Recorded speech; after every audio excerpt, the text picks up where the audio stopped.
여러분, 우리 몸속에서 벌어지는 거의 모든 일을 다 처리하는 그런 숨은 일꾼이 있다면 어떨 것 같으세요? 에이, 설마 싶죠? 근데 진짜 있습니다. 바로 단백질이에요. 오늘은 이 분자세계의 진짜 주인공, 단백질에 대한 이야기를 좀 해볼까 합니다. 자, 이 이미지 좀 보세요. 와, 무슨 현대미술 작품 같지 않아요? 어떤 건 콜라겐처럼 길쭉하게 생겼고, 또 어떤 건 헤모글로빈처럼 동글동글하게 뭉쳐있죠. 바로 이겁니다. 이 어마어마하게 다양한 모양이야말로 단백질이 우리 몸에서 수만 가지 다른 일을 해낼 수 있는 비밀의 열쇠라고 할 수 있죠. 근데 궁금하잖아요. 대체 이 엄청난 분자기기들은 뭘로 또 어떻게 만들어지는 걸까요? 그 해답은요, 바로 생명이 사용하는 아주 특별한 알파벳에 숨어 있습니다. 자, 그래서 오늘 우리가 함께 떠나볼 여정은 이렇습니다. 먼저 단백질이 대체 무슨 일을 하는 녀석들인지 그 놀라운 세계를 한번 둘러볼 거고요. 그리고 그 단백질을 만드는 20개의 글자, 즉 생명의 알파벳을 해독해 볼 거예요. 그 다음엔 이 글자들을 연결하는 문법을 배우고 이 글자들이 모여서 어떻게 하나의 완전한 이야기가 되는지 알아볼 겁니다. 그리고 마지막으로 정말 중요한데요. 딱 하나의 오타가 이 모든 이야기를 어떻게 망가뜨릴 수 있는지도 한번 살펴보겠습니다. 네, 그럼 첫 번째 주제부터 시작해 볼까요? 우리 몸의 분자 도구들. 그러니까 우리 몸을 만들고 움직이게 하고 또 지켜주는 이 단백질이라는 게 도대체 어떤 다양한 기능들을 하는지 한번 파헤쳐 보겠습니다. 단백질은요, 진짜 만능 일꾼이라는 말이 딱 맞아요. 효소가 돼서 화학 반응 속도를 확 높여주기도 하고 콜라겐처럼 우리 몸의 뼈대를 단단하게 세워주죠. 또 근육을 움직여서 힘을 내게 하고 항체가 돼서 외부 침입자들과 싸우기도 합니다. 인슐린처럼 중요한 신호를 온몸에 전달하거나 헤모글로빈이 돼서 산소를 구석구석 배달하는 것도 다 단백질의 일이에요. 그러니까 말 그대로 우리 생명활동 거의 모든 곳에 이 단백질이 관여하고 있다고 보시면 됩니다. 아니, 이렇게나 많은 일을 하는데 대체 이 단백질이라는 건 뭘로 만들어지는 걸까요? 자, 바로 여기서 오늘의 주인공, 생명의 알파벳, 아미노산이 등장합니다. 아미노산, 이게 뭐냐면요. 단백질이라는 엄청난 건축물을 짓는 데 쓰이는 딱 20가지 종류의 기본 벽돌이라고 생각하시면 돼요. 그래서 우리가 이걸 생명의 알파벳이라고 부르는 거고요. 이 20개의 글자를 어떻게 배열하느냐에 따라서 어떤 때는 효소라는 멋진 시가 되기도 하고 또 어떤 때는 콜라겐이라는 장편 소설이 되기도 하는 거죠. 이 조합으로 정말 수많은 단백질, 그러니까 수많은 이야기가 탄생하는 겁니다. 자, 이게 바로 그 아미노산의 기본 설계도입니다. 좀 복잡해 보이나요? 근데 사실 간단해요. 가운데 탄소가 있고 양쪽에 아미노기, 카복실기가 붙어있는 공통된 구조를 가지고 있거든요. 그런데 여기서 진짜 중요한 건 바로 저 R이라고 표시된 부분, 곁사슬입니다. 여기가 바로 각 아미노산의 개성을 결정하는 마법 같은 일이 벌어지는 곳이죠. 네, 바로 이 알기, 이 곁사슬 때문에 20가지 아미노산이 전부 제각각 다른 성질을 갖게 되는 거예요. 우리 알파벳 글자들이 다 다른 모양과 소리를 내는 것처럼 이 알기가 각 아미노산의 독특한 화학적 개성을 불어넣어주는 거죠. 그리고 이 개성들이 모여서 결국 단백질 전체의 운명을 결정하게 됩니다. 예를 한번 들어볼까요? 여기 보시면 어떤 알기는 기름처럼 물을 엄청 싫어해요. 이걸 우리가 소수성이라고 부르죠. 반면에 다른 알기들은 물이랑 완전 친해요. 친수성입니다. 근데 이게 왜 그렇게 중요하냐고요? 우리 세포 안은 물로 가득 차 있잖아요. 그럼 단백질이 만들어질 때 물을 싫어하는 애들은 어떻게든 안쪽으로 꽁꽁 숨으려고 하고 물을 좋아하는 애들은 바깥쪽으로 나오려고 하겠죠? 바로 이 간단한 원리가 복잡한 단백질의 최종 모양과 기능을 결정하는 가장 핵심적인 힘이 되는 겁니다.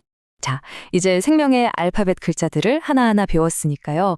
이걸 가지고 단어나 문장을 만들 차례죠. 바로 생명의 문법을 배울 시간입니다. 그 문법의 이름은 바로 펩타이드 결합입니다. 이 결합이 뭐냐면요. 아미노산이라는 글자들을 하나씩 아주 단단하고 안정적으로 연결해주는 역할을 해요. 그렇게 해서 폴리펩타이드라고 불리는 긴 문장을 만들어내는 거죠.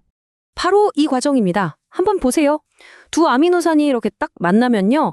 한쪽에서 수소, 다른 쪽에서 수산화기가 툭 떨어져 나와서 물 분자 하나를 만들어요. 물이 빠져나온다고 해서 이걸 탈수 반응이라고 부릅니다. 그리고 바로 그 자리에 두 아미노산을 이어주는 아주 강력한 펩타이드 결합이 생겨나는 거죠. 이 과정이 계속 반복되면서 마치 기차처럼 수십, 수백 개의 아미노산이 쭉 연결되는 겁니다. 자, 이제 진짜 하이라이트입니다. 이렇게 아미노산 글자들이 일렬로 쭉 늘어선 단순한 사슬이 어떻게 그토록 복잡하고 정교한 3차원 구조, 즉 하나의 완전한 이야기로 탄생하게 되는 걸까요? 그 기밀을 지금부터 파헤쳐 보겠습니다. 단백질이 완성되는 데에는 크게 4단계가 있어요. 첫 번째, 1차 구조는 그냥 아미노산이 어떤 순서로 나열되어 있는지를 말해요. 글자 순서 그 자체죠.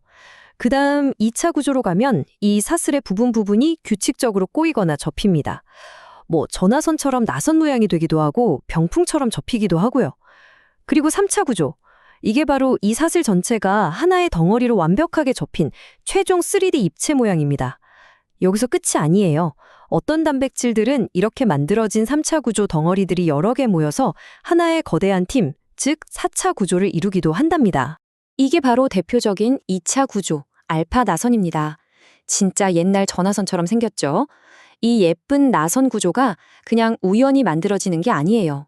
사슬 곳곳에 있는 원자들 사이에 수소결합이라는 아주 약하지만 여러 개가 모여서 강력한 힘으로 이 형태를 딱 안정적으로 붙잡아주고 있는 겁니다. 자, 여기서 우리가 절대 놓치면 안 되는 핵심이 있습니다. 그건 바로 맨 처음 정해진 아미노산의 단순한 서열, 그러니까 이 1차 구조가 단백질의 최종적인 3D 모양을 알아서 자동으로 결정한다는 겁니다. 정말 놀랍지 않나요? 서열이 곧 구조고 서열이 곧 운명인 셈이죠. 그렇다면 말이죠. 이 완벽한 서열에 딱 한 글자, 단 하나의 오타가 생기면 어떻게 될까요? 그 결과가 얼마나 끔찍할 수 있는지 겸상적혈구 빈혈증이라는 실제 사례를 통해 한번 알아보겠습니다. 자, 화면에 집중해 주세요. 위에 있는 게 정상 헤모글로빈, 아래가 바로 문제가 생긴 겸상적혈구 헤모글로빈의 서열 일부입니다. 차이점을 찾으셨나요? 진짜 놀랍게도요.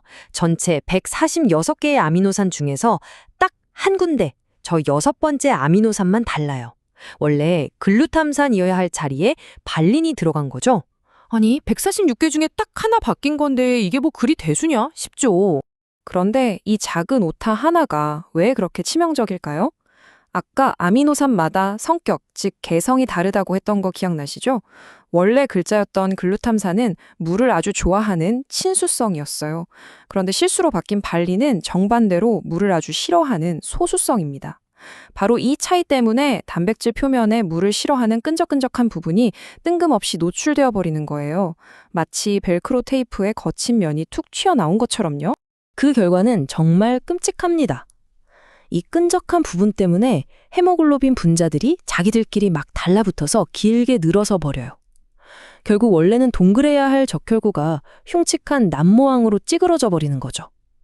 이렇게 망가진 적혈구는 산소도 제대로 운반 못하고 혈관을 막아버리기까지 합니다. 이 모든 게 146글자짜리 문장에 찍힌 단 하나의 오타 때문에 벌어진 일이라는 겁니다. 자, 오늘 우리는 생명의 알파벳 20글자가 어떻게 단백질이라는 놀라운 이야기를 써내려가는지, 그리고 그 이야기에서 단 한 글자의 오타가 얼마나 치명적인지를 직접 확인했습니다. 생각해보세요. 글자 하나가 이토록 거대한 결과를 낳을 수 있다면 우리 몸속 유전정보라는 거대한 도서관에는 과연 또 얼마나 신비하고 놀라운 비밀들이 적혀 있을까요? 우리가 앞으로 계속해서 풀어가야 할 숙제겠죠.